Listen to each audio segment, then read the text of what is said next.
de este momento, todo lo que escuche es bajo su propio riesgo, excepto, claro, los cortes comerciales. De continuar la revolución, la necesitamos mocharle la mano. Unos genios. El que suelte el tigre. Matrimonios entre hombre y mujer. Gallo. Radio Fórmula. Callín Canallín. Felicidades, un año de la maldita hora. Señoras y señores, esto es La Maldita Hora con Cayo de Hacha. Señoras y señores, bienvenidos al programa de las malas noticias, pero hoy les tenemos una buena noticia. Ya es viernes 10 de agosto de este caótico 2018. La buena noticia es que es viernes, son las 9 en punto. Ya están ustedes en La Maldita Hora y antes de comenzar con este programa quiero saludar a todos los que nos están escuchando en viernes a las 9 de la noche en el 104.1 de FM. ¿Qué hace que no están en el cine? O directo a la peda en el 1500 de AM. Además, todos los que nos van a llegar a ver en el Facebook Live después de la fiesta, ahorita cuando quieran, en el Facebook oficial de Radio Fórmula. Ahora sí, señores, vamos a dar inicio a este programa. Les quiero hacer una pregunta. ¿Ustedes saben a qué se debe tanto enojo social? Y miren, no soy yo, métanse a redes sociales, pongan que ustedes están a favor de cualquier cosa, de lo que sea, en serio, pero de lo que sea. Del aborto, de la Yo risa, estoy en contra del de Yakult. La comedia, del Yakult, de lo que usted No me quiera. preguntes por qué, pero pónganse a favor de algo. De los Pumas, del Cruz Azul. De lo la que América, quiera. lo que De sea. Peña Nieto, de Andrés Manuel, de lo que usted quiera. Y va a empezar a llegar unas mentadas de madre. Y va a empezar a llegar un fenómeno que es esto, el enojo social. Hoy vamos a platicar de esto con los especialistas en el enojo social. Amado Avendaño, Jero Correa. Que siempre estamos se vayan de su madre. por eso somos especialistas en enojo social. Aparte, siempre me ponen a mí en redes. Pinche ardido. Güey, ¿de qué? ¿De dónde? ¿Cuándo me has visto enojado? Ay, ahorita les voy a leer un tweet que me pusieron hace rato. Pero bueno, así que tendrán que esperar para saber a qué se debe tanta molestia entre todos los mexicanos. Y créanme que se van a sorprender. Esta noche queremos platicar de un tema bastante delicado y que ha atrapado la mirada del mundo entero. La iniciativa que días atrás el Senado de Argentina... Sí, nos referimos a la despenalización del aborto. El Senado de Argentina lo rechazó y para platicar con ustedes sobre este movimiento, sí vamos a tener a una experta de verdad ahora sí en este tema. No como otros. En el estudio estará con nosotros en unos momentos más Enoé Uranga. Ella es activista política, feminista, ex legisladora y experta en políticas públicas y derechos humanos. Además, como cada viernes vamos a platicar largo y tendido con nuestro fiel amigo José Luis Cuevas para que nos hable de nuevo. Ah, ya es cierto, Rafa ya tiene todo de vuelta. Ya es como la maestra del becero, o sea. Como la maestra. Ya empezó la cuarta. Perdónanos, Rafa Márquez, nada que ver tú con la Eres maestra. víctima de la cuarta transformación. Bien, Rafa. ¿Quién, por cierto? Su jardín, ¿no? Ya Oye, que le regresaron ya ahí. va a ser también. ¿De dónde nos vas a invitar? Va a ser directivo del Atlas. Sí, Presidente. directivo del Atlas. Presidente Deportivo. del Deportivo del Atlas. Bueno, ahorita vamos a platicar con el pintor, además de los movimientos destacados, Ana Guevara, más temas. Ana Guevara también ya va a ocupar un cargo Va a en la esta CONADE, va a ir a la CONADE, me parece que es una buena decisión. Hace 6 años. ¿Cómo nos cae Ana Guevara? ¿Bien? ¿Más regular? Bien, ¿no? Mira, me yo cae. no sé, o sea, yo, híjole, Ana Guevara la sigo como deportista, la seguí como deportista más bien. Su carrera política yo en serio no la he seguido A mí me caía mucho. bien Ana Guevara. Sé que ella ha sido muy vocal en contra de cómo se ha manejado la CONADE, los recursos que le llegan a los deportistas, etcétera. Pero sí, la verdad es que no sé cómo lo ha hecho. Va a tener su oportunidad. A mí, mi Ana Guevara favorita era la que iba con Adal Ramones, otro rollo. Iba con Ana, no me acuerdo. Sí, súper buena onda. Sí, ¿Sí? sí. Mira, Ana Guevara es una de las personas que no quisiera conocer, que admiro mucho, pero no quisiera conocer, porque en una vez me cae mal. Ay. Bueno, Ana Guevara. Así me caes maravillosamente bien. Vamos a platicar de Ana Guevara, así que se tienen que quedar. Miren, vamos a pelear también con el pintor. Vamos a hacer de todo en este día. Vamos a ir a un pequeño corte comercial. Antes. En serio, señores, respiren. Ya es viernes. ¿Para qué se enojan? ¿Para qué se pelean? Mira, después de este programa le voy a sugerir algo. Apague todo. Apaga el celular. Ya el programa que no es cierto, el programa que sigue es muy bueno. Encuentro con tu Encuentro con ángel. un ángel. No. Encuéntrese Por con eso su lo ángel. pusieron después de nosotros. Sí, no. Más Para bien, exorcizar sus almas después de lo que están más bien, escuchando aquí. apáguelo después del programa que sigue. Y ya póngase a descansar, es fin de semana, señores. Ya están en la maldita hora 55 13 86 32 44. ¿Qué podríamos preguntar el día de hoy? Sí, has A favor o en contra del encontrado aborto. con su ángel. A ver, ¿usted está a favor? Buena pregunta. Sí. ¿Está usted a favor o en contra del aborto? Punto. Vamos un Con su pintor. Señoras y señores. WhatsApp de confianza. 55 386 3244. La radio es confianza. En días pasados, el próximo presidente de México anunció que se trabajará junto con los ciudadanos en una constitución moral. ¿Pero qué demonios es eso? Lo que dijo AMLO fue: podamos elaborar conjuntamente una constitución moral, en la idea de que no solo debemos buscar el bienestar material, sino también el bienestar del alma, fortalecer valores culturales, morales y espirituales. Eso fue lo que nos dijo López Obrador. ¿Quién va a dictar cuáles son mis valores morales o los tuyos? ¿Alguien me va a decir cómo ser feliz, si algo es bueno o malo? ¿Por qué el próximo presidente de México, en vez de preocuparse en cómo sacar adelante este país, piensa en que debemos buscar el bienestar del alma? No, señor presidente, usted encárguese de gobernar y de trabajar mucho en lo que prometió, en el combate a la corrupción y eliminar los excesos, pero no nos venga a decir cómo debemos de vivir nuestras vidas. Parece que esto es más un tema del partido de ultraderecha, el casi extinto Encuentro Social. Parece ser que AMLO tiene mucho tiempo libre, pues todos los días quiere polemizar con distintos temas, pero como casi todo lo que nos dice, hoy no sabemos qué demonios es la Constitución Moral, a qué se refiere o cómo la va a implementar. Ojalá que las ocurrencias terminen pronto, porque muchos se quejan de las críticas hacia un gobierno que no ha tomado protesta aún, pero que está empeñado en dar la nota sin argumentos y con mucho escándalo. Esperemos entonces pronto noticias de cómo quiere el nuevo gobierno que nos comportemos, porque parece que la Constitución Moral estará por encima de la Constitución política y de las leyes, porque de nuevo, el gran Tlatuani ha hablado, así nuestro país. Veremos si alcanzamos el bienestar del alma según el Evangelio de AMLO.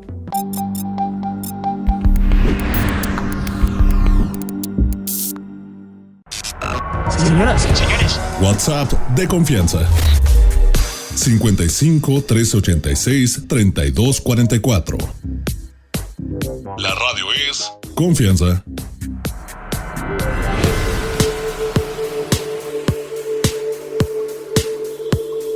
104.1 de FM, 1500 de AM es la estación que está escuchando alguna de esas dos. Y si no está escuchando ninguna, ¿por qué diablos no está escuchando ninguna de Fórmula? ¿Por qué nos están viendo en Facebook? Claro.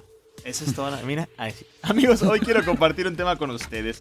Yo estaba casi seguro que una vez pasadas las elecciones, ya que hubiera ganado quien hubiera ganado, sobre todo después del triunfo de Andrés Manuel López Obrador, yo la verdad es que sí creí que el encono, el enojo, la polarización desatada durante la campaña iba a disminuir. Ponle que no acabarse. Yo dije, bueno, no se va a acabar, la chairez va a seguir. Es que son como 3 meses de guerra, ¿no? Así interminable. O sea, a ver, por ejemplo, tú que fuiste el director de los Peñabots ¿Cómo se llamaban los Peñabots? El director general adjunto de Peñabots. ¿Cómo era? Tenían un nombre. Los chavos que se ponían ahí en las computadoras a hacer. ¿Peñabots? No, pero tenían un nombre real. Juventudes del PRI, no sé, algo así. PRI, no sé. Que luego los cacharon en un esa reportaje, foto, esa famosa fotografía, etcétera. Sí. Yo no sé si el presidente Andrés Manuel tenga su equipo de AMLObots. No lo sé, parece que sí. Supongo que sí. Pero mira, yo pensé que todo se iba a calmar. La neta, yo pensé que iba a ganar Andrés Manuel. Dije, va a haber una semana, porque como todos, siempre queremos tener la razón, ¿no? Ya lo habíamos un poco platicado. Yo dije, va a haber una semana, nos van a mentar la madre, ardidos, que ya ganaron, ardidos, etcétera, etcétera. Y que se iban a burlar de nosotros como cuando la América le gana a las Chivas y empieza a burlar, decir... Normal, yo ya me lo esperaba y dije, bueno, así es la vida. Aguantamiento de vara, ¿no? Pues así ya. Aguantamiento de vara. Mira, Ana Guevara será experta. No creo que no sea experta en eso. Pero el punto es, yo pensé que iba a acabar, pero no fue así. Sobre todo por parte de los seguidores de Andrés Manuel López Obrador. ¿A qué se debe esto? Miren, el autor indio, Pankaj Mishra, en su libro La Edad de la Ira, trata de responder a esta paradoja, que en realidad es un fenómeno global volviendo su mirada al siglo XVIII. Y si es un fenómeno global porque pasa en Estados Unidos, bueno, lo tenemos cerca, por eso sé que pasa en Estados Unidos, pero sí hay está pasando en otras partes del mundo, sí. El caso del Brexit. Francia, Inglaterra, Argentina. Sí estamos muy polarizados ahora, ¿eh? En resumen, este texto señala ¿cómo podemos explicar los orígenes de la gran oleada de odios que parecen inevitables en nuestro mundo, desde los francotiradores norteamericanos, el Daesh, esta organización terrorista, hasta Donald Trump, que supo capitalizarlo? Y de cierta forma, el presidente electo Andrés Manuel también lo supo capitalizar. Desde un aumento del nacionalismo en todo el planeta, en el continente que usted quiera, el racismo, la misoginia y en las redes sociales. La teoría de este autor, de Pankaj, es que a medida que el mundo fue alcanzando la modernidad, los que no lograron disfrutar de la libertad, la estabilidad, la prosperidad de que se les prometía, ese es básicamente el propósito de la sociedad, Se convirtieron cada vez más en un blanco de los demagogos y en cierta medida es el caso de México, un candidato que capitalizó extraordinariamente el enojo social. Pasó en Estados Unidos, no pasó en Francia, por ejemplo. ¿En qué otro país no pasó? Colombia no pasó. Pero el caso de la amnistía, que habían dicho que el caso de la amnistía dijo que no. O sea, ir en contra de lo que pareciera lógico. Yo estoy muy sorprendido. Por enojo, simplemente por estar enojados. Pero entonces es un enojo muy grande y creo que deberíamos por lo menos... Los precursores de esto, acuérdate, nos lo dijeron en Venezuela. O sea, es la promesa que les hicieron. Yo te prometo, ¿qué quieres tú? ¿Aumentarle la madre al del frente? Yo te doy esa revancha. Sí. Yo te doy la revancha. Yo te doy la posibilidad de vengarte del que te ha jodido toda la vida. Aunque yo sea igual que él. No importa. ¿No nos iremos a atrasar como humanidad por esto? Creo que son estas décadas. Partes de algunas regresiones importantes. La humanidad siempre regresa. Sí tiene regresiones, o sea, son temporales. Siempre ha estado enojada, ¿no? No es como el carácter del ser humano, nada más que hoy tenemos tanta información y tanto acceso a las cosas que nos damos cuenta. Este es uno de los debates que pone este autor, es el asunto de cómo se ha polarizado en las redes sociales y cómo se ha capitalizado políticamente, que eso es la parte más relevante, ¿no? Porque a ver, si lo piensas así, o sea, en el feudo, estás enojado con el señor feudal. Estás enojado con el rey, estás enojado con Napoleón, siempre con Hitler, siempre estamos, o sea, la humanidad siempre está enojada con alguien, ¿no? Sí, pero lo que no había antes era esta facilidad de generar generar comunidades a través de las redes sociales para ponerse de acuerdo.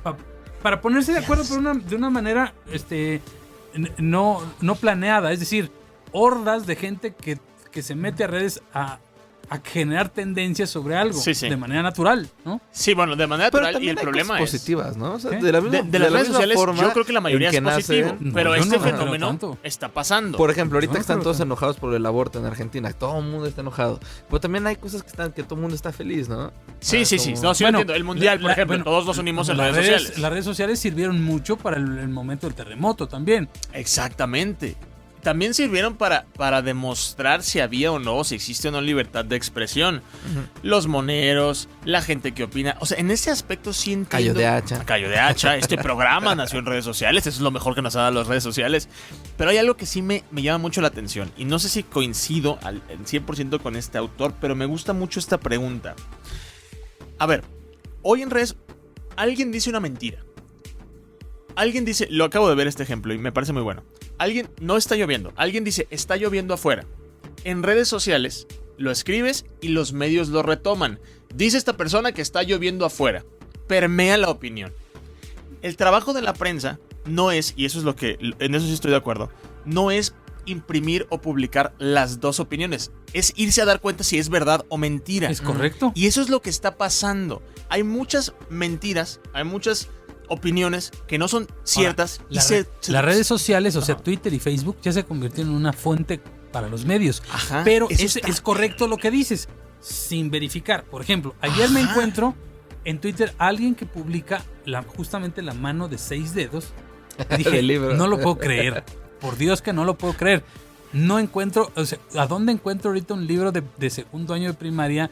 De la SEP, donde pues en tiene la una mano con 6 dedos. Ya están disponibles en... No me quedo con la idea de que 2 o 3 tweets puede ser fake. ¿Es cierto o no? Sí, es cierto. Sí, ya están yo me metí personalmente, me metí a la Conalitec, busqué en los libros de primaria hasta que encontré que era el de matemáticas de segundo grado, página 161, porque están en PDF y los puedes ir pasando así de volada. Y sí aparece que no puede ser, está la mano de 6 dedos. Y en la siguiente página hay otro error. Es que está muy complicado. Es un error de dedo. Es un error de dedo. No te saco otro dedo, ¿no? Dios de mi vida. El punto es, yo creo que en redes sociales se le da, no sé si esto es necesariamente planeado, tiene un propósito de engañar o de mentir, seguramente en muchas de estas ocasiones sí, en otras no. Pero en redes sociales se le da un espacio a las mentiras. Es imposible. ¿Por qué venden? Porque venden. Es imposible decir que todos los medios de comunicación en redes sociales se verifican. Yo he visto notas que la fuente es redes sociales. Mira, la fuente es Twitter. Te voy a decir, en la historia de nuestro trabajo aquí y anteriores que he tenido, la verdad, y se los digo honestamente, la única pifia que he tenido en mi vida ha sido la del famoso video de Nicolás Maduro que reconocía a Andrés Manuel. Uy, no, pero estremecimos al país, ¿eh? Claro, pero hubo una aclaración y una mea culpa, pero normal, desde luego, inmediata. Es decir, pero aquí lo que no le gusta a la gente es decir, reconocer que se equivocó. A mí no me gusta equivocarme, por eso antes de tenerlo rápido, lo tengo confirmado. Si no lo tengo confirmado, no lo publico, porque me da mucha pena que alguien me diga, está mal. Pues el otro día cometí un error muy chistoso, de decir que era martes 8 de agosto y era martes 7. Hicimos toda una teoría del 8 de agosto y era 7, o sea. Pero son errores menores, pues, a eso me refiero. Pero cosas trascendentales, como las que tú mencionas de redes, que se vuelven tendencia y son mentiras. También sabes que está muy complicado y me di cuenta esta semana.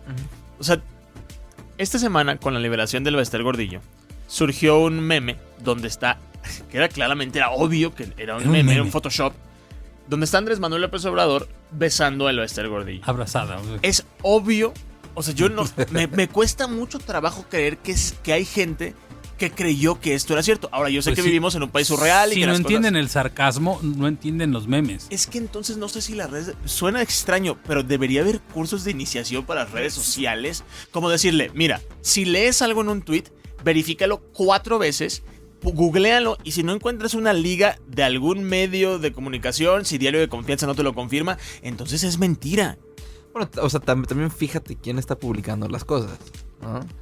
O sea, si ves esta foto y dice el memelas de Orizaba, seguro, ¿sabes? ¿no? Seguro es un meme. Pero la secretaría del meme, se comparten ¿no? mucho. Oficial. Ve lo que dice el último párrafo de la nota. Mira, el acceso a la tecnología y los dispositivos móviles multiplican los estímulos. En México hay más de 95 millones de smartphones, hay 130 millones de personas. Hay más de 95 millones de smartphones que hace 12 años, cuando Andrés Manuel compitió por primera vez, no existían, y 5 veces más de los que había al comenzar este sexenio.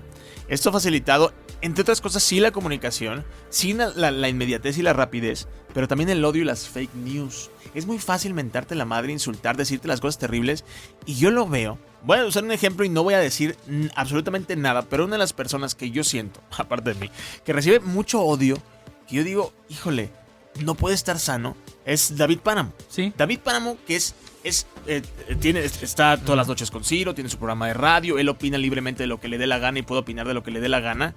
Yo leo los comentarios, algunos se me hacen cobardes. Son comentarios hirientes de mala leche, que en serio me dolería pensar, y siempre he querido pensar que quienes hacen esos comentarios son bots. Es gente que está pagada para incitar el odio. Porque no tienen una identidad, no tienen un rostro, no tienen... Sí. No creo que una persona con cara, una persona real que va a trabajar todos los días y que guarde y acumule ese odio para decírselo a alguien. Eso me sorprendería y te acusan mucho. de que el que odia eres tú, ¿no? Ah, bueno, sí. Eso es una locura. A ver si al rato recupero un tweet. Señores, no se enojen, es viernes, aparte. Eso es lo más importante. 55 13 86 32 44. ¿Está enojado? Vamos a un corte, regresamos.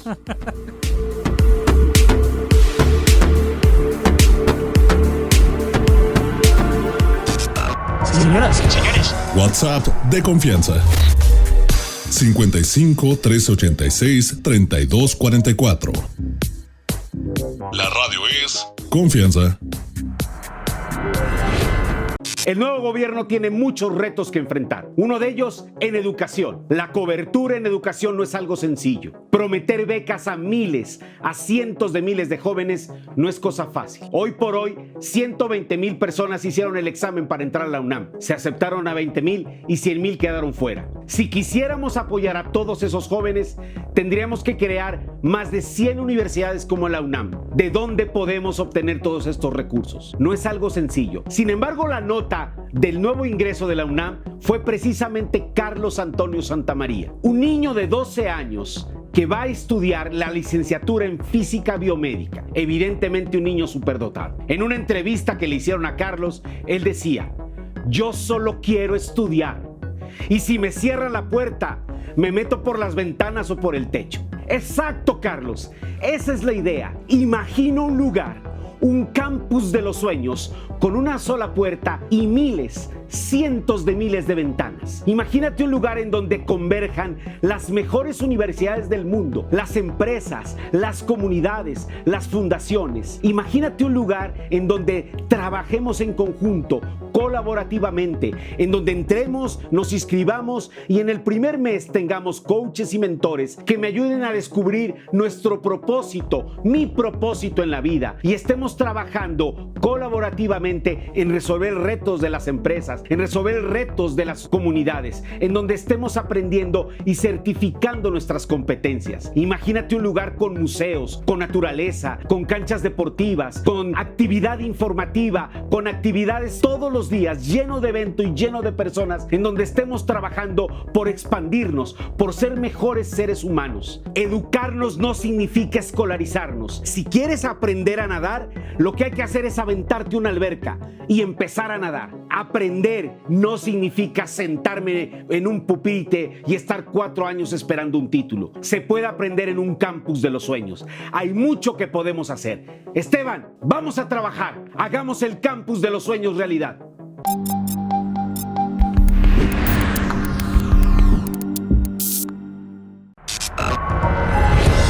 Twitter, Cayo de Hacha.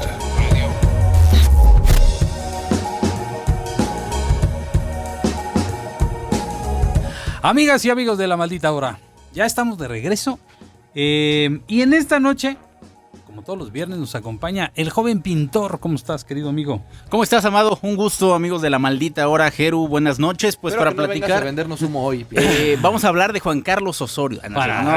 Vamos a hablar de. Mira, prácticamente en unas horas van a arrancar los juegos estelares de la Premier League. Hay fichajes interesantes. Pero se fue un jugador de la Premier League para ir al Real Madrid. No entiendo ese movimiento. No lo entiendo teniendo a Keylor Navas. Yo también no lo entiendo. ¿Quién va a ser el titular? Yo creo que es Courtois. Es mejor portero Courtois. Por mucho es mejor. No lo creo. Pero creo que para lo que te entregó Keylor Navas en la Champions, en las 3 ha sido fundamental. En 2 de las 3. ¿Por qué no contrata, no sé, un utilero, un No, o un hombre de media si tienes un portero de tan buen pero nivel? porque es el Real Madrid y tiene que tener los mejores al mejor, jugadores. eso sí es un hecho, ¿eh? Pero eso es un hecho. Los ¿Van a vender a Keylor Navas? Yo, si fuera Keylor Navas, pediría mi salida porque me están faltando al respeto. Yo lo vería así si fuera Keylor Navas, pero me parece que se va a mantener, van a generar una competencia. No que descarto también que juegan muchísimo, sí, ¿no? O sea, tienen partidos. Copa del Rey, tienen Champions League. Pero o sea, un portero se van no se desgasta igual que un jugador de campo. Yo creo que Keylor Navas va a jugar la Copa del Rey. Y por ahí uno que otro partido de la Champions cuando se requiera o por lesión. Pero la Liga va a ser para Courtois y la Champions hasta cierto punto en los partidos estelares. Lo curioso de todo esto son las cantidades que se están pagando en Europa. Courtois costó 35 millones de euros. Muy normal, poco, ¿no? Para ser un portero De ese del nivel. 2000, ¿no? Sí. Pero para ser un portero del 2018 es muy poco. Por ¿Cuántos años ejemplo, tiene Courtois? tiene 23. No, Kepa, todavía le queda... No, pues no, está en... y Kepa, el portero vasco que fue al Chelsea, costó la rescisión de contrato 80 millones de euros. O sea, alguien que todavía no es una realidad, costó 80 millones de euros desvincularlo del Bilbao para llevarlo en este caso al Chelsea. ¿Y cuántos años tiene, Kepa? Tiene 21 años, es muy joven. Para ponernos en madura. ¿cuánto cuesta, por ejemplo, Memo Ochoa en el mercado? ¿Cuánto cuesta europeo? Cayo de Hacha? No, Cayo de Hacha Cayo de fútbol. Después del mundial que Ni dio, regalado. ¿Qué Cayo de Hacha es? Jesús Gallardo. Gallardo, Sí, me parece que sí está Gallardios, como en 10, 12. Yeah. Pero bueno, Ochoa, yo creo que si tuviera vínculo, en este caso está con el estándar del Lieja, aunque creo yo que terminará en el Napoli y lo van a vender, calculo, en unos 8 o 12 millones de euros. ¿Por qué? Porque es mexicano, porque tiene... Qué feo Es que fue eso. Es que es muy feo eso, pero es una realidad. O sea, es mexicano y eso para los grandes equipos llega a variar. Salvo el Chucky, por ejemplo, que sí estuvo arriba de los $20. Por ahí el Chicharito, 20, lo más 20 que se millones. llegó, sí, lo más que se llegó a cotizar el Chicharito fue en 15 en su momento con el United. ¿Lozano es el más caro, el jugador más caro? En este momento sí, o sea, de México. Sí, el que se ha ido del fútbol mexicano a Europa, Bueno, y dando 24 resultados, millones de dólares. Metiendo muchos goles. Y joven, bien, sí. cosas de ese tipo. Por ahí recordarán a Nery Castillo del Manchester City, del Shakhtar, del Manchester City al Shakhtar en 21 millones de dólares. En aquel momento era demasiado para un futbolista así, pero bueno, en Ucrania llegaban a pagar ello. En relación a lo de Navas y Courtois, yo creo hay todavía un plazo de 15 días, creo que se va a mantener. Está la ventana abierta, yo creo que se va a ir. Hay que ver dónde, por ejemplo, a la Premier League ya no puede llegar. No. Porque ya arranca la competencia el día de mañana. Italia sí, porque se cierra hasta el 31 de agosto. Y por ejemplo, ¿quién se quedó en la Roma ahorita? Ahorita en la Roma, ¿a quién vi? Cesnik lo habían vendido a la Juventus, ¿no? Sí, está ahí, pero en la Roma es un arquero. Yo creo que se puede ir para allá. Brasileño, si no mal recuerdo, porque Alisson Becker se fue y quedó alguien atrás. Ahora que no me parece un gran portero. Y Alisson Becker costó 75 pero millones. Pero pasó lo mismo en Liverpool, o sea, después del oso que hizo Karius.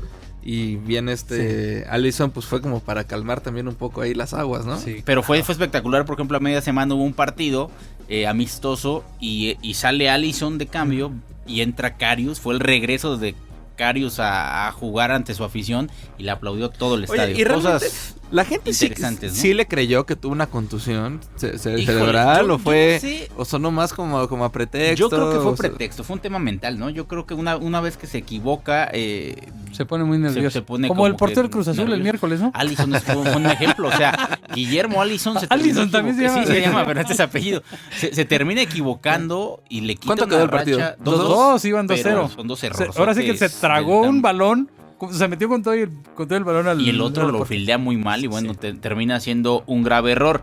Antonio Mirante es el portero que está en la Roma en este momento y Robin Olsen, que fue el que fichó para que Alisson Becker se pudiera ir al equipo de Liverpool. En cuanto a esto hay que esperar. Todavía estamos hablando del 31 de agosto para que pueda haber más compras y ventas de futbolistas, pero hasta el momento creo que lo de Cristiano Ronaldo a la Juventus y Courtois al Real Madrid son de las cosas más todavía falta el bombazo del Real Madrid para yo sigo pensando que sí. Pues no ha nacido, ¿quién será? Hazard, Neymar. Hazard sí puede salir. Todavía, porque a pesar de que ya arrancó la Premier League, sí puede ir. Pero le van a quitar otro jugador al Chelsea de ese calibre. Es que siempre Courtois y Hazard han estado juntos. Prácticamente se venden como en paquete, incluso representantes del mismo. Casi es un anuncio. Y no descarto que sea así. Quizá hay quien dice que pudiera hacer esa compra en diciembre.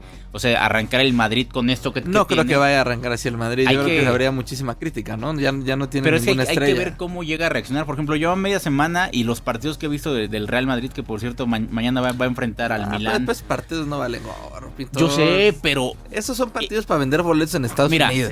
Y yo he ido a esos partidos nada más son para vender boletos. Son cáscaras de nivel alto. Fíjate que me tocó ver un Real Madrid-Roma y ganó la Roma 1-0 con gol de Francesco Totti. Fue su última de la temporada. Sí, estuvo bueno. Pero son partidos, como dicen, moleros, ¿no? Exacto, son los moleros. Sí, pero con todo y ello, yo he visto, por ejemplo, a Gareth Bale, a Marco Asensio más sueltos. O sea, Bale se vio muy bien. Ronaldo es como los Pumas sin Nico Castillo, o sea, de repente ya les empiezas a creer. Es lo que te decía, no, son como los Pumas sin Pumas, que ahorita Pumas ya no tiene Pumas, o sea, ya no, como que dejaron ir a los Alan Mozo se acabó, ¿no?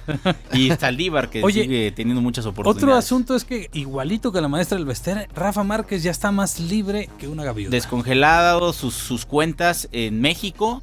Ya es presidente deportivo del Atlas, llegó rápidamente el martes, fue presentado y lo primero que dijo: yo pude haber agarrado el camino fácil, que es ser comentarista y criticar a la gente. No te enojes, Pinto, ¿por qué estás enojado? No, yo no, porque yo no me considero dentro de ellos, porque se las tiró más a los exfutbolistas que prefieren irse por ese camino fácil, ¿no? Que pues que no es un camino fácil tampoco. O sea, no, porque no todos llegan a ser, me parece que trascendentes al momento de comentar, ¿no? Más allá que tengan el conocimiento, pero sí lo sentí como enojadón, como enojado, como de revancha. Y a mí lo que me preocupa en este caso con Rafa es que tome tan rápido este cargo, porque él no formó este equipo, o sea, él no contrató a los jugadores que están en este Atlas, y este Atlas está pobre tanto en ello. El técnico sí me parece que es capaz, pero es muy joven, es Gerardo Espinosa. Él de alguna manera a lo mejor sí ya desde atrás ya venía viendo esto, pero lo que puede pasar es que le va a tapar los errores a Gustavo Guzmán, que es el que ha venido arrastrando el prestigio del Atlas en los últimos años, desde que corrió el profe Cruz, que calificó la liguilla, ¿no? Solamente porque no hacía clic con la afición. O sea, pero se le tiene respeto, mucho respeto a Rafa Márquez en Atlas. Sí. Y en los jugadores, la afición e incluso es un tipo que sabe cómo hacer las cosas. A mí lo que me gustó de lo que dice Rafa es que buscará recuperar el ADN del Atlas y tratar de implementar jugadores. Sí, es formador y vende. ¿Quién fue el último gran jugador? ¿Guardado? Yo creo que de nivel de esos estamos hablando de Andrés Guardado, por ahí, no sé, me parece que por ejemplo el Pollo Briseño apuntaba Ponchito González para Ponchito, que está ahorita en Monterrey, que está haciendo bien las cosas, pero así el último top, Andrés Guardado, sin lugar a dudas, y que va a buscar emular algunas cosas que se hacían en Barcelona, tratar de implementarlas en Atlas. Ojalá y le salga bien y ojalá él trabaje y que Gustavo Guzmán ¿Crees que lo aguanten a Rafa Márquez un rato? Yo creo que sí, porque el emblema que es. O sea, Rafa Márquez está más cerca. El título para Atlas creo yo que está más cerca con Rafa Márquez que sin Rafa Márquez, aunque sea en la dirección. Sí, claro. ¿No? Porque creo que de repente como que los dueños no tenían las mejores visiones en relación a qué querían hacer con el Atlas. Y más importante que Monarcas, a la par que el Puebla, porque hay que recordar que son del mismo dueño. ¿Crees que se va a hacer técnico en algún punto? No descarto que sí estudie, pero le interesaba más este asunto de la dirección deportiva y hasta cierto punto creo que es positivo.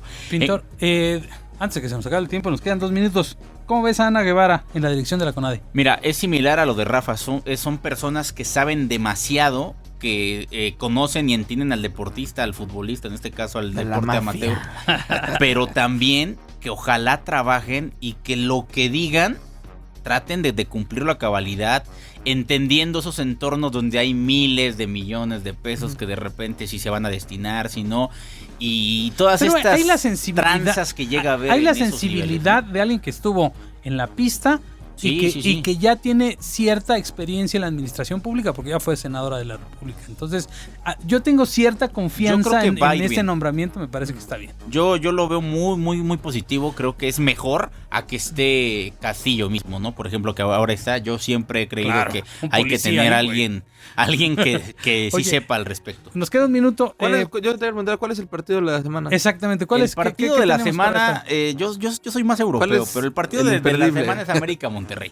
Porque Monterrey es el superlíder, es en la cancha del Estadio Azteca, es mañana a las 7. El superlíder. Pumas, amigos. Sí, Pumas es superlíder, recibe a Pachuca a las 4 de la tarde, no a las 12. Pumas saca lo de las 12 y mira, en Copa los atendimos 3-1 con el Necaxa media semana. 5-3 quería yo decirte, amigos. 5-3, no 3. En el que vale.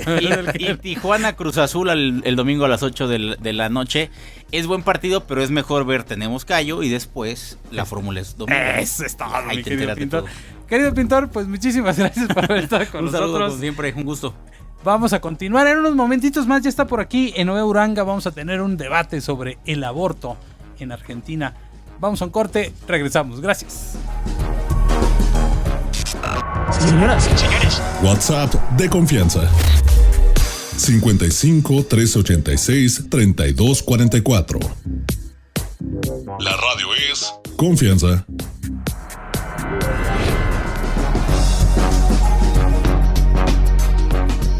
Tenemos que enfrentarnos a una terrible realidad. América Latina está en pañales en derechos humanos, específicamente en derechos reproductivos y sexuales. A ver, tristemente esto no es ninguna novedad. En la mayor parte de nuestro continente prevalece una visión ultra conservadora de la dinámica social, de los roles de género, de la poca incluso aceptación hacia los derechos y respeto de la comunidad LGBT. Y en este caso, del derecho a decidir de la mujer latinoamericana sobre su cuerpo. Esta semana Argentina nos dio un ejemplo más. Para bien o para mal, cientos de miles de mujeres argentinas salieron a las calles, exigieron a través de un extenso activismo de meses, de años y un cabildeo político la legalización del aborto dentro de las primeras 14 semanas de gestación. Después de ser aprobado en junio por la Cámara de Diputados, todo era una buena noticia, todo parecía marchar bien. Pero ¿qué creen? Nos topamos con la dura realidad. Una vez más, las concepciones moralistas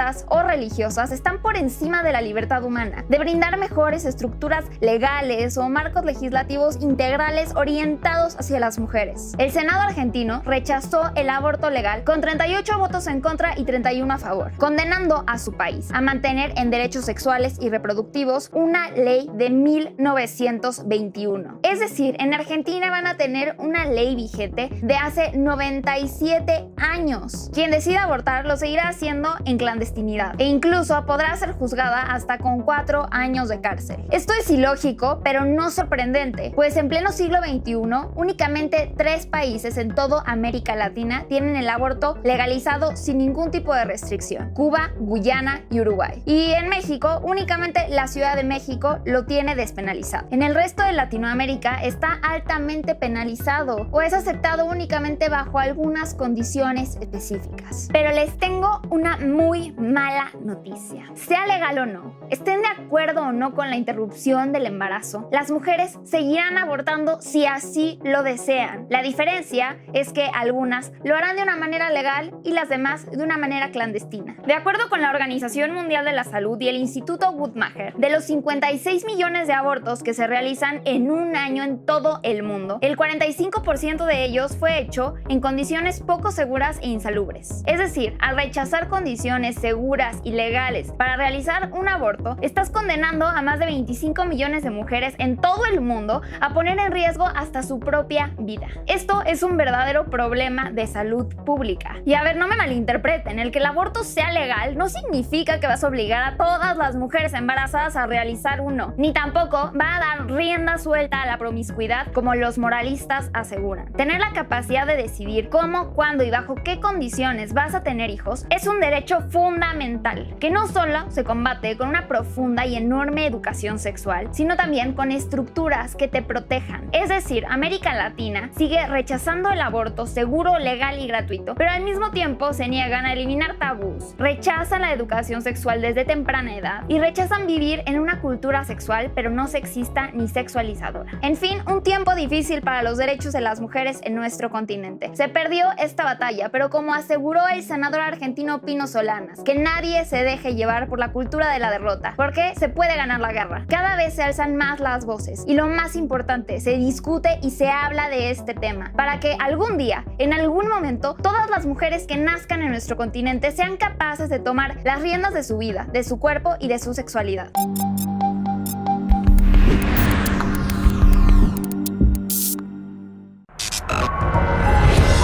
Twitter, Gallo de Hacha.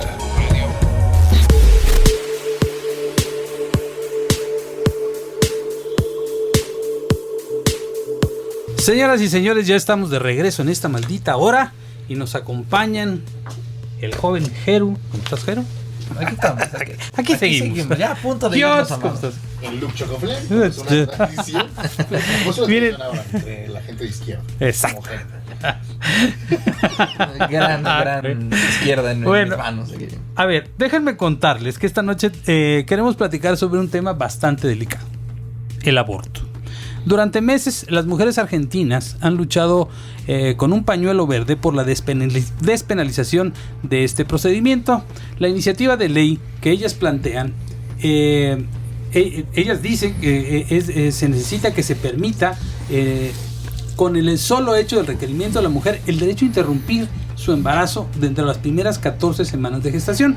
Es importante mencionar que ya había sido aprobada por la Cámara de Diputados el 14 de junio, pero para volverse realidad necesitaba también la aprobación de los senadores, quienes después de un debate de más de 12 horas, con 38 votos en contra y 31 a favor y 2 abstenciones, han decidido que el aborto siga siendo un delito castigado con 4 años de cárcel en Argentina. Este movimiento causó un impacto en muchos países, entre ellos México, y recordemos que el pasado miércoles 8 de agosto grupos de feministas se movilizaron en solidaridad con el movimiento que se llevaba a cabo en Argentina.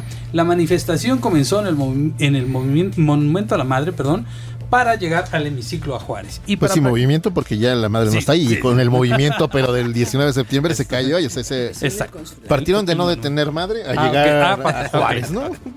Y para explicar sobre este tema, hoy nos acompaña y me da muchísimo gusto recibir en este estudio a Enoé Uranga, que es una activista política, feminista, exlegisladora y experta en políticas públicas y derechos humanos. Muchísimas gracias por estar con nosotros, Enoé. Un gran gusto, de verdad. Un privilegio. Saludos a todos los nombres que son raros son al auditorio. Sí, se esmeraron con mi nombre. Muy buenas noches, de verdad. Oye, a ver, platícanos, ¿cuál es el punto del debate? ¿Por qué trascendió tanto una decisión que se está tomando en Argentina? ¿Por qué tuvo tanto eco en México? Porque además vi no solo manifestaciones en la Ciudad de México, sino en muchas partes del país solidarizándose el pasado 8 de agosto con este movimiento que la verdad es que muchos pensábamos que iba a tener éxito. Bueno, primero el aborto es una demanda que venimos planteando feministas desde hace muchos años. En México ha habido diferentes intentos, tanto a nivel federal como en distintas partes de la República, porque se avance en el tema, pero no solo, lamentablemente en el país. Después de que la Ciudad de México avanzó en el reconocimiento de la interrupción legal del embarazo, el aborto legal en la ciudad, hubo en los estados más retardatarios, donde la derecha tenía el poder en los congresos, un retroceso muy fuerte con respecto a la realidad que México nos había acompañado históricamente. En México no había habido la criminalización como extremo, llevar a las mujeres a la cárcel por abortar, jamás, no era parte de nuestra historia. Y en 18 estados de la República, Guanajuato, desde luego, Puebla, Baja California, Querétaro, San Luis, Veracruz, los estados característicamente con más atraso, pero te estoy hablando de 18 estados de la República, se retrocedió hacia un escenario prohibicionista que llegó al extremo de meter a las mujeres a la cárcel, y eso, desde luego, obliga hoy, en el marco del Estado laico, a buscar que se revierta el que en Argentina se haya generado un movimiento predominantemente joven, masivo, que tuvo la certeza de buscar la sororidad, de buscar la alianza de distintas organizaciones, desde los movimientos por la diversidad sexual, las históricas madres y abuelas de la Plaza de Mayo, un gran movimiento que se nucleó en todo esto, en torno a este debate. Lo que trajo fue no solo una movilización social sin precedentes en relación a este tema, sino un apoyo que hoy mismo está siendo mayoritario en términos de las encuestas, del posicionamiento social en la propia Argentina, no por mucha diferencia, pero de cuando se inició esta discusión a cómo está concluyendo hoy, la sociedad mayoritariamente está apoyando el tema, que es obligado indiscutiblemente para el desarrollo, para la consolidación de la igualdad en Latinoamérica, que trae un rezago con respecto a los países desarrollados muy grande, y que por ello es un tema que es actual, que es vigente, que es urgente, pero además porque en este tema, en el entendimiento, la comprensión de su complejidad, va la vida de muchísimas mujeres que están muriendo hoy en abortos clandestinos. ¿Cuáles son los argumentos que dan para que esas leyes no pasen? Uno, sí entiendo mucho que la mayor parte de los legisladores y los que votan son hombres. Eso ya me parece de entrada un problema, porque entonces no están entendiendo cuál es el punto de vista de las mujeres, que es, si tú estás protegiendo a la vida, ¿por qué no proteges la vida de las mujeres que finalmente terminan haciéndose abortos clandestinos? Sí o sí. Eso pasa sí o sí. Porque ese es el tema mucha central, gente cree que las mujeres se embarazan y utilizan el aborto como un método anticonceptivo. Es decir, pues no hay problema, mañana aborto, dentro de 3 meses, tengo 3 meses para abortar.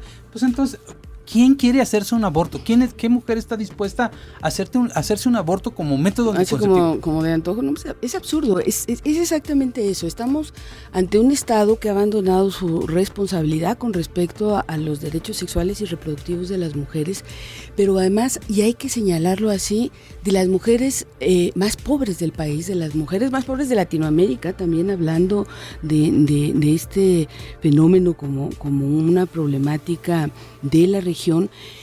Cuando tú votas no, como sucedió en Argentina, como sucede acá, no estás votando porque no sucede el aborto. Lo que estás decidiendo es que las mujeres continúen practicándose abortos en la clandestinidad. El debate no es si va a haber aborto o no, sino si va a haber aborto en condiciones seguras, con los elementos y las herramientas para que las mujeres, como está sucediendo en el Distrito Federal, puedan realizárselo en condiciones dignas y sin repercusiones, o si las vas a someter a que se jueguen la vida. Y eso sucede con las mujeres pobres. Estas votaciones hipócritas lo que hacen es finalmente tomar decisiones por las clases más populares, ¿no? Es finalmente una decisión clasista, de un fundamentalismo hipócrita clasista que sabe que las mujeres burguesas, que las mujeres... Un componente religioso muy importante. Sí, está este elemento primero. La mujer que tiene recursos económicos va a hacerse un aborto en las mejores condiciones porque tiene cómo solventarlo. Entonces se está decidiendo por la parte de la población que no tiene recursos. Ese es un elemento que no puede estar en cuestión, pero también el hecho de que el Estado no está dando toda una serie de mecanismos de información, de educación sexual, de herramientas de acceso a anticonceptivos que inhiban el riesgo de embarazo, pero que también no se está ocupando, y aquí la hipocresía esta de los providas, realmente por el que estos nacimientos tengan un desarrollo exitoso, ¿no? El asunto... conservadores, digamos, son los anti. ¿Cuál es como su lema, su bandera? Bueno, pues lo que siempre argumentan es que lo que está ahí es vida, y llevan a un debate absurdo, imposible en un estado laico en el que todo el mundo tenemos derecho a creer lo que queramos, de si hay vida o no hay vida, cuando lo que está detrás finalmente, porque esa es la verdad, es el control del cuerpo de las mujeres, ¿no? Si hubiera esa preocupación, ya estarían viendo de hacer políticas para que los hombres se hagan la vasectomía, para que los hombres usan condón, para que ya estaríamos controlando el cuerpo de los hombres, pero esa no es la preocupación. Sí, el asunto es influir en la toma de decisiones de otros. Es decir, controlar a otros a través de ese es el asunto. Bueno, ese es el negocio de las iglesias. Si les preguntas ¿qué haces desde luego de los y también un poco es justificar las violaciones, porque hay que también tener en cuenta que gran parte de esos abortos que se practican la gente, bueno, las mujeres que no están en condiciones socioeconómicas aceptables, es muchas veces productos de una violación que viene de un hombre. Sí, bueno, evidentemente el extremo del embarazo es este tema de la violación que en un país como el nuestro, en el que se suceden, solo pensemos en que en este país se asesina a 7 mujeres diariamente. El tema de la violación rebasa cualquier lógica de las estadísticas, y más allá de eso, el asunto está en que hay mujeres que no desean el embarazo. Porque no tienen las condiciones económicas, porque no han concluido sus estudios, porque son adolescentes. Hay una amplísima franja de niñas, de mujeres que no están simplemente preparadas. Bueno, pero también los conservadores están en contra de la educación sexual. Ese es el absurdo. Por eso decía yo, si realmente les preocupara la vida, pues estarían viendo que los hombres usen condón. Y por el contrario, hay toda una estigmatización de el uso de este tipo de herramientas, y también una permanente campaña por liberar a los hombres de cualquier responsabilidad en relación a esto, ¿no? Siempre el tema es ¿para qué tuviste relaciones? ¿No? Si sabías lo que te podía pasar, eso, o sea, este asunto de... Exactamente. El hijo ¿no? termina siendo un castigo, es... Asume tu cruz, ¿no? ¿Para qué lo hiciste? No es tu bendición, es tu cruz. Sí, literalmente es sin tu cruz. duda alguna, ¿no? Sí, es otra vez desde el elitismo de yo sí puedo, señor, ¿no? Legislador, tener no solo derecho al amor, derecho al placer, al goce, a cotorrear, pero una mujer no. Y si tuvo la osadía, ¿no?, de tener relaciones sexuales, ahora es esto asumirlo como un castigo, ¿no? Tú fuiste parte importante en la Ciudad de México, como en tu calidad de legisladora, fuiste parte importante para que se lograran estos derechos sexuales y reproductivos en la Ciudad de México y otro tipo de derechos como por ejemplo las sociedades de convivencia, que son los matrimonios entre personas del mismo sexo.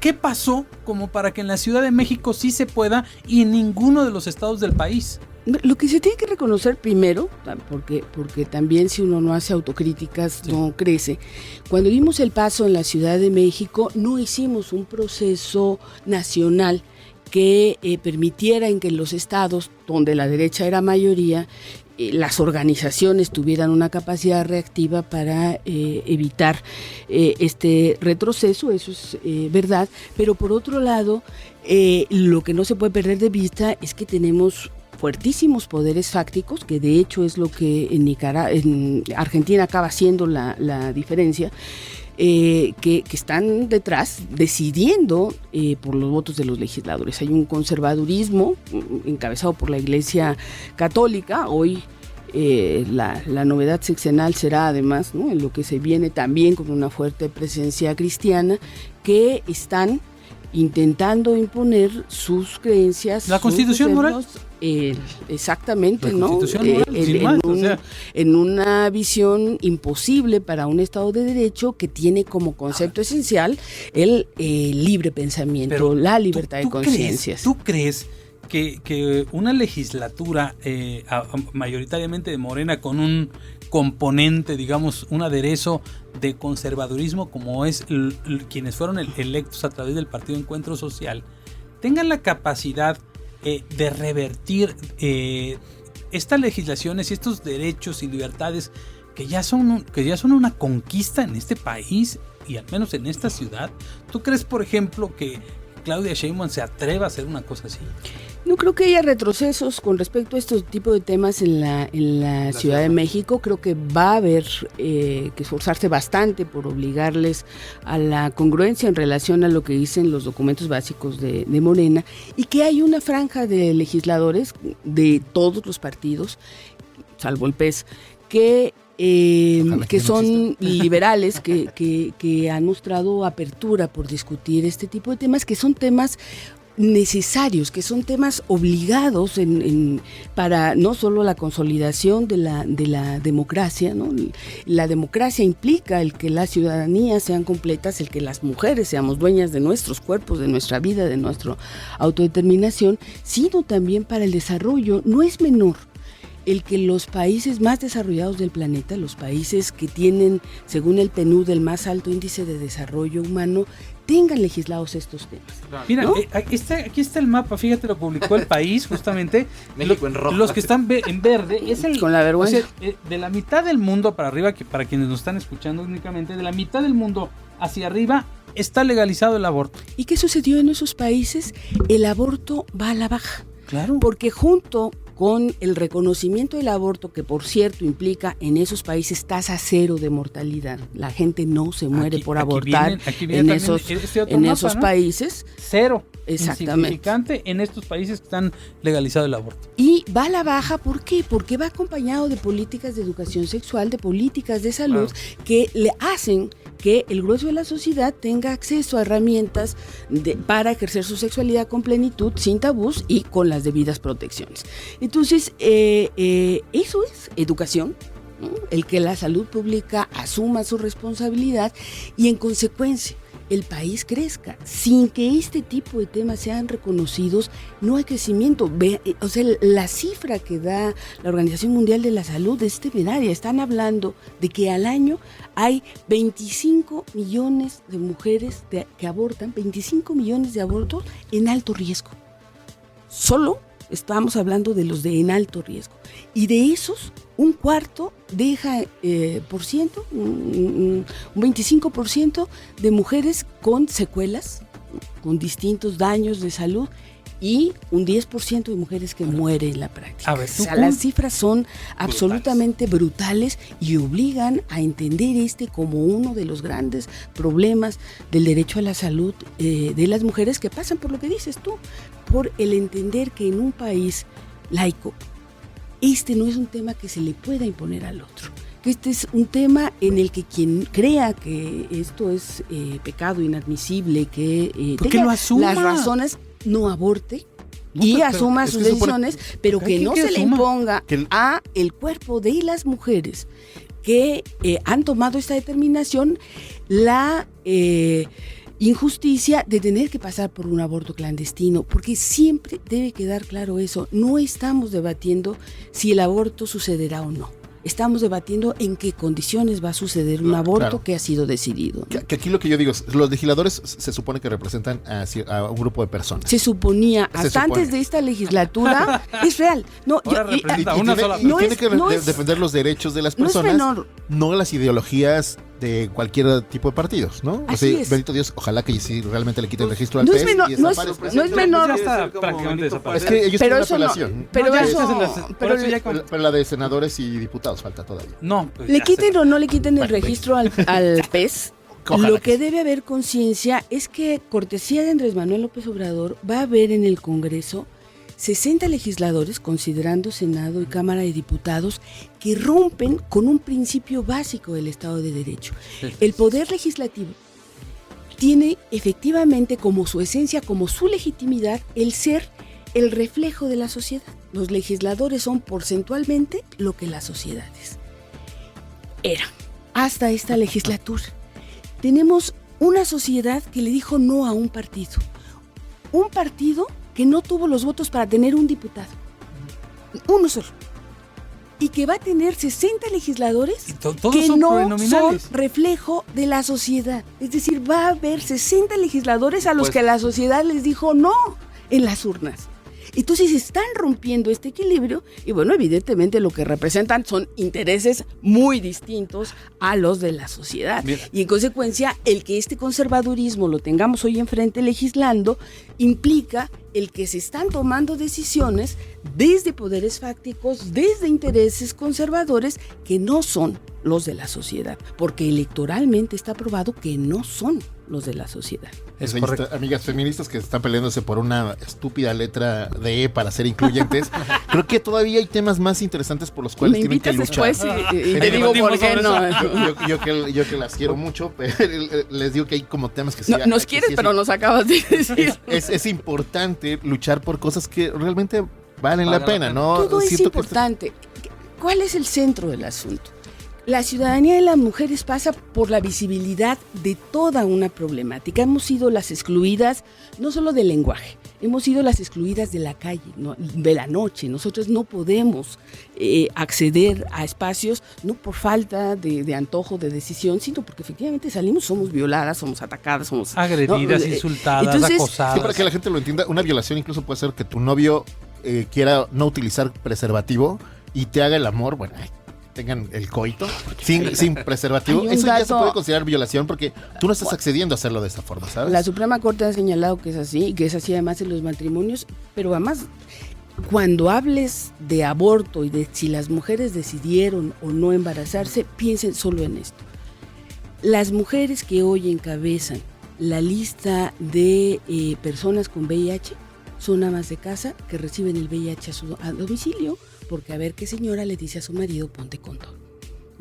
Las mujeres afuera, no somos, en este sentido, dueñas de nuestra sexualidad, dueñas de ni siquiera de la decisión de tener relaciones en un alto porcentaje, porque vivimos en una sociedad que no nos trata como iguales. Y de ahí la importancia de buscar la visibilidad en todos los espacios. Enoe Uranga, te agradezco mucho que hayas venido a este espacio. Que regrese pronto, ¿no? Que regrese pronto porque hay temas que discutir. Me quedo con esta frase que dice, el debate no es si el aborto sí o el aborto no. El debate es aborto seguro, legal y gratuito o clandestino. Muchas gracias. Buenas noches, nos vemos el próximo lunes. Gracias.